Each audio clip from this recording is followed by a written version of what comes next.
Hey, I'm Elizabeth. And I'm Stacy, the Registered Dietitian at Eating For Me. Today we want to talk with you about gluten-free and what gluten is. You might have noticed at the grocery store lately there are a lot of tags around products that say gluten-free. So we just wanted to tell you quickly what it is and whether or not you need to be buying gluten-free products. I'm glad you brought that up because gluten-free is not a type of diet that you need to be following.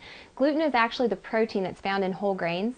So if you're not allergic or sensitive to gluten, then you don't need to completely eliminate gluten from your diet. So all the gluten-free products, they just don't contain that whole grain that has that gluten in it.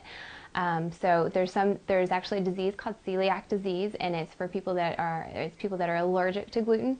So they really need to completely eliminate gluten from their diet. They can't even have foods that have been processed in the same plant that have gluten in it because of cross-contamination issues.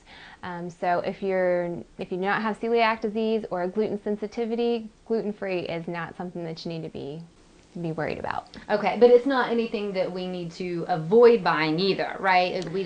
Right, because a lot of foods are naturally, like corn is one that doesn't contain gluten, so you don't need to avoid gluten-free products because like I said, there's just a lot of natural foods that just don't have gluten. Fruits and vegetables don't have gluten, but there are a lot of products that are marketed gluten-free, but it's more for that population that are sensitive or allergic to gluten. So basically, if you're not allergic to it, it's not gonna hurt you or harm you. Either way, you can basically ignore those signs, right? Right.